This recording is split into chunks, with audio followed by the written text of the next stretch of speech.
Macintosh is innocent, and whatever concerns Your Honor might have are easily addressed with electronic monitoring. Your Honor, ask yourself, if he had darker skin, where would he be spending the night?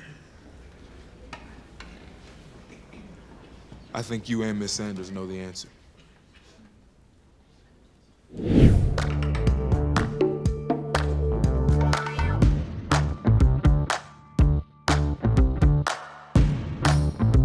So one of the great things I love about Michelle Sanders and her role as a defense attorney in this particular story is her backstory about her primary work as a defense attorney, which is that for underprivileged communities and young people who may not have the finances to have proper representation when they're charged with a crime.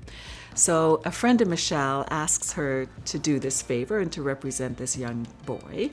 And the DA, who happens to be a person of color, a man of color, he brings up this issue of, well, if this particular young boy were a young black boy, then he would automatically be, imprisoned. And of course, because Michelle has been around for a while, she knows this DA. Like, they've run into each other a number of times. And again, the DA is a black man, and so for her, it's like he's using it against her in a way, kind of a little rub for what she does, but also speaking the truth. It's not like he's not speaking the truth. However, Michelle, without even kind of it being referenced on her face, takes offense to the race issue being used in the courtroom at this particular moment in particular. Do you know what I mean? So I just love that moment because, again, it's the truth for a lot of situations, but Michelle won't have any of it.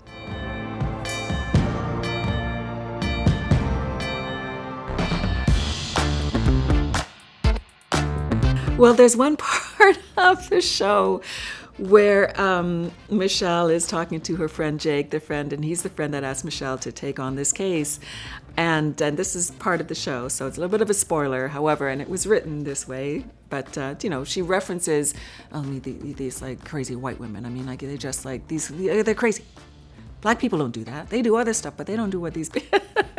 So, but therein lies the part of the story, though, part of Michelle's history, that I love how he integrated it into that particular moment at that time in the story, when these two sisters, doesn't matter the color, these two sisters are not facing the reality of what's going on. I get they have their own thing going on, and they're both the parents for this. It's just like messed up. It's family, but Michelle has seen a lot of messed up families, no question about it. But when they start really ignoring and just kind of literally living in a dreamland of, he's, Ethan's not going to go to prison for a crime he didn't commit. Michelle's had enough. She's, again, at that particular point in the story, she's, what are you kidding? Every day, that's when it gets personal. And when it's personal for Michelle, she never crosses personal with professional, but she had it with these two.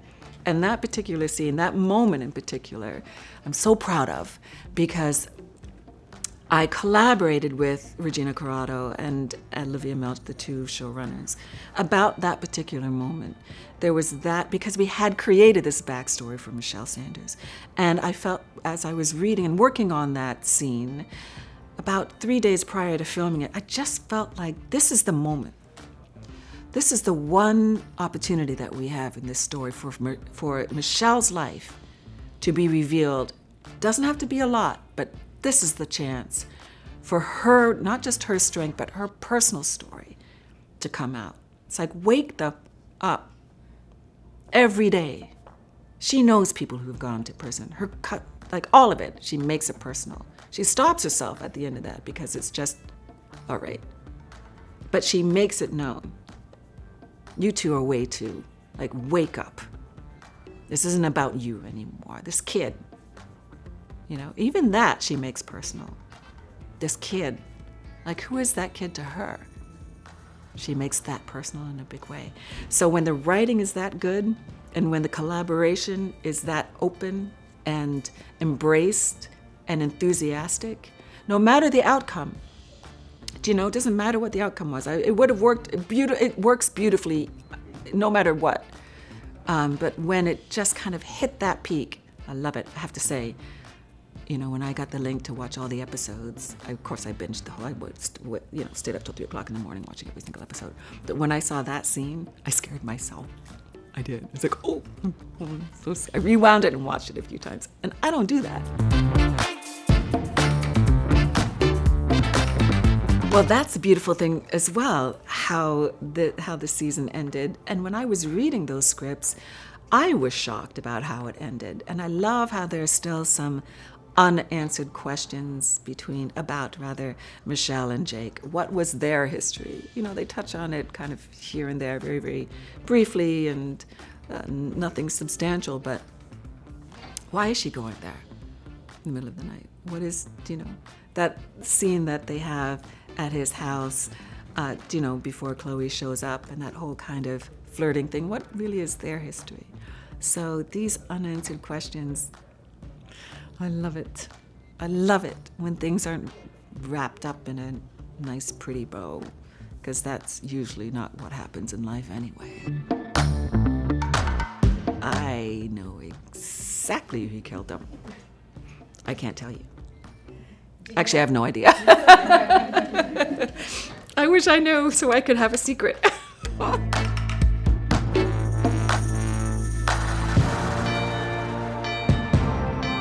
Well, the interesting thing with Chloe and Michelle is a little bit of irritation,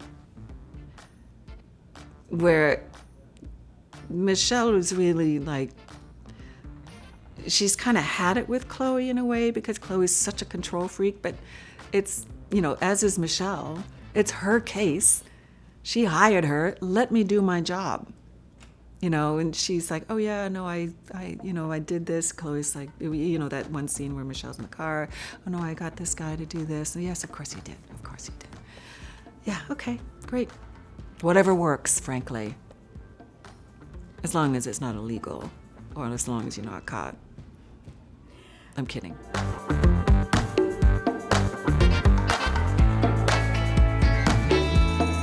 I would work with Olivia and Regina and Jessica and Elizabeth on anything in the future. That's for sure. As a team, individually, that'd be a lot of work. Wouldn't that be fun? It's like, great, I have 4 projects coming up, one with each of them.